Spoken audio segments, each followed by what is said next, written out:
Anime is a Japanese colloquialism which comes from shortening the word animation. For the most part, in Japanese, anime is synonymous with animation of any kind, just as in English, cartoon is virtually synonymous with animation of any kind. On a technical level, there is no inherent distinction between anime and cartoons, but on a cultural level, these words have different connotations, especially in the English language. Anime is most typically used to refer to cartoons which come from Japan, and because many fans of anime aren't necessarily fans of cartoons from other countries, calling oneself an anime fan usually refers to being particularly interested in Japanese cartoons exclusively. However, in recent years, as Japanese cartoons have become more influential even on shows in the West, a lot of debate has been waged over whether or not the term anime can be used to describe cartoons from other countries. Here, I am going to argue in favor of the idea that the only debatably meaningful application of the term anime is in applying it to Japanese cartoons exclusively. From the ground up, Japanese cartoons were always influenced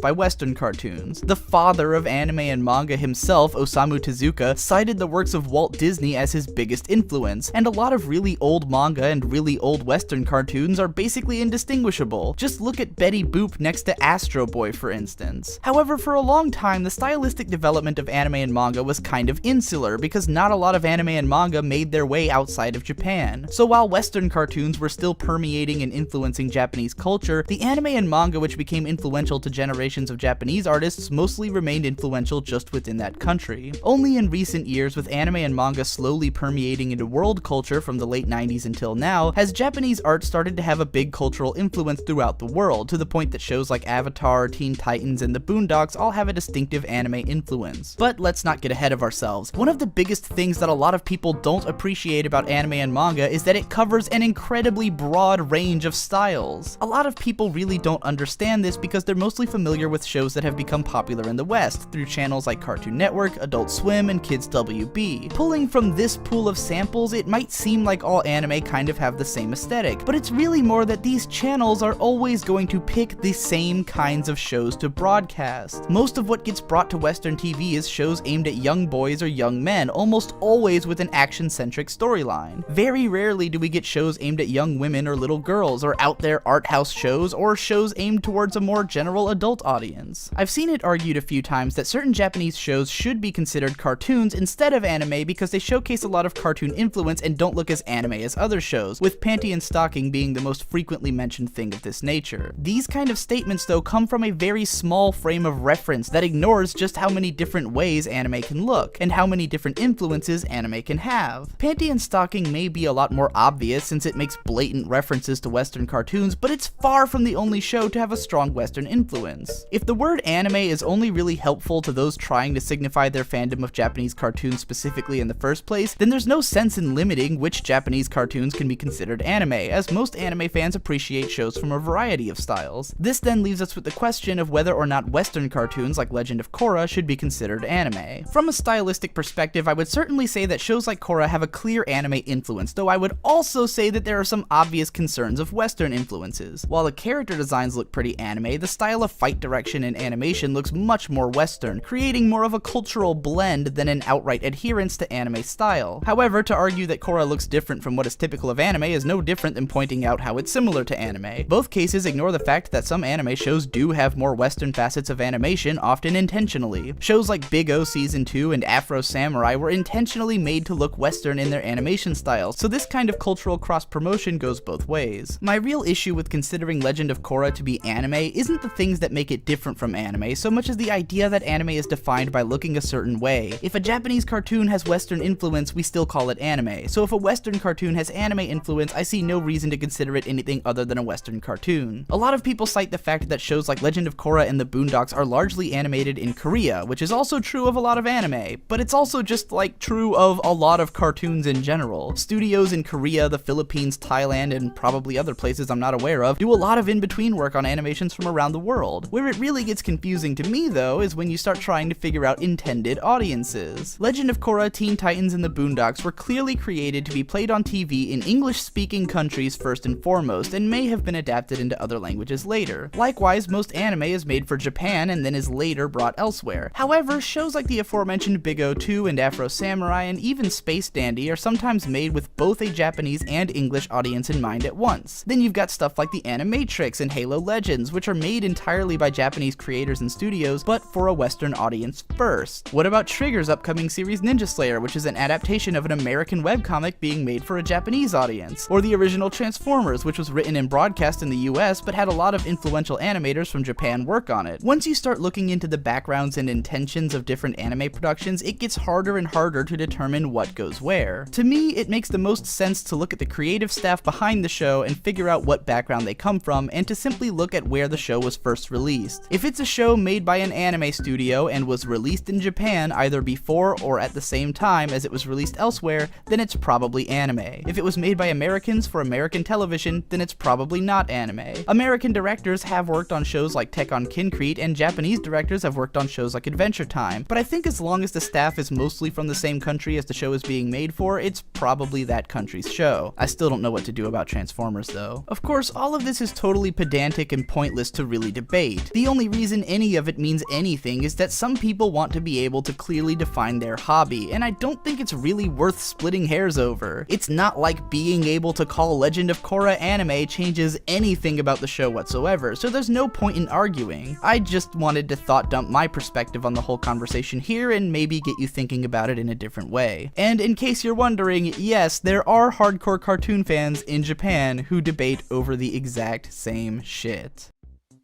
This video was edited by The Devu, and I happen to think he did a fantastic job. I'd love to get him to edit as many of my videos as possible, but I can't afford to pay him all the time. So if you want to see more videos that are edited this well, then help contribute to my Patreon so I can afford to keep paying Devu to do such a fantastic job. Or, you know, just do it because you like my content and you want to support me or something. And don't forget to share this video with all your friends and use it to win debates, because personally I think this shuts down the whole argument once and for all.